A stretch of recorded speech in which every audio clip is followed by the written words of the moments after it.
இன்றைக்கி நம்ம என்ன பார்க்க போகிறோன்னா மூலம் 21ல்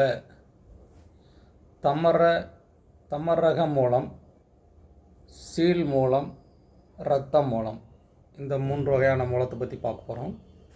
இதில் தமரக மூலம் அப்படிங்கிறது ஆசனவாயை சுற்றி கனமாக தடித்து போயிடும். தாமரை விதைகள் எப்படி தாமரை மலரில் இருக்கும், அதே மாதிரி முளைகள் நம்ம ஆசனவாயை சுற்றி நிறையா தோன்றும். பார்க்க பயங்கரமாக இருக்கும், வலியும் இருக்கும், அரிப்பு ஊரில் இருக்கும், வயிறு ரொம்ப ஊதிரும், இறைச்சலோடே பேதியாகும். கொஞ்சம் கொஞ்சமாக மலத்தோட இரத்தமும் கலந்தே போகும். இதய துடிப்பு ரொம்ப அதிகரிக்கும், மேல் மூச்சு கீழ் மூச்சு வாங்கும், அசதி வரும், சோறு வரும், பார்க்க பயமாக இருக்கும். அந்தளவுக்கு இருக்கக்கூடியது தான் தமரக மூலம். அடுத்து சீல் மூலம். இது மலவாயை சுற்றி கடுப்பு இருக்கும், எரிச்சல் இருக்கும், உடம்பு அதிகமாக சூடாகி மூலமும் சூடாகிரும், அடிவயிறு எரிஞ்சி புண்ணாகி அங்கே சீல் உண்டாகும். அது அடிவயிறுனா பெருங்குடல் அடிப்பகுதி சீல் உண்டாகிரும். மலத்தோடு கலந்து வெளியே போகும். உடம்பு ரொம்ப மெலிஞ்சு போயிடும். உடம்பே ரொம்ப வெளுத்து மஞ்சள் நிறத்தோடு ரொம்ப வெளுத்து போயிடும்.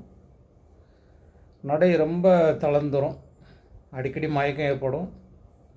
சிறுநீர் ரொம்ப மஞ்சளாக தான் போகும். ரொம்ப மோசமான மூலத்தில் இது ஒன்று. அடுத்து இரத்த மூலம். இந்த நோய் வந்துச்சுன்னா மலம் கழிக்கிற சமயத்தில் இரத்தம் வேகமாக பீச்சிக்கிட்டு அடிக்கும். அதாவது மலம் வரும்போதே அந்த முளைகளை உடச்சி விடும். அதிலிருந்து இரத்தம் வேகமாக பீச்சிக்கிட்டு வரும். மூளை வெளியே தள்ளும். வெளியே போகும்போது அதாவது மலம் கழிக்கும்போது ரொம்ப கஷ்டமாக இருக்கும். உடம்பே ரொம்ப வெளியே போயிடும். தொப்புளை சுற்றியும் ரொம்ப வலி அதிகமாக இருக்கும். மலச்சிக்கல் இருக்கும். மலச்சிக்கலோட அடிவயிறும் சேர்ந்து வலிக்கும். வயிறு இறைச்சலும் இருக்கும். அப்பப்போ மயக்கம் உண்டாகும். கண் மஞ்சள் நிறமாகும். உடம்பு ரொம்ப வறட்சியாக இருக்கும். மூட்டில் வலி அதிகமாக உண்டாகும். அபானம் அதாவது மூலம் ரொம்ப சூடாக இருக்கும், ரொம்ப கடுப்பாகவும் இருக்கும், எரிச்சல் அதிகமாக இருக்கும். இவங்களுக்கு காய்ச்சலும் அடிக்கடி வரும். கை கால் ரொம்ப அசதியாக இருக்கும்.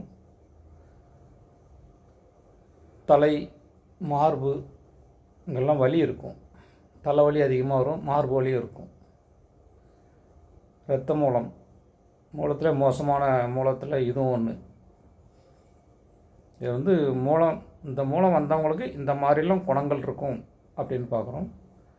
அந்த குணத்தோட செயல்களை அனுபவிக்கிறவங்களுக்கு நரகத்தில் வாழ்கிற மாதிரி தான் இருக்கும். நன்றி.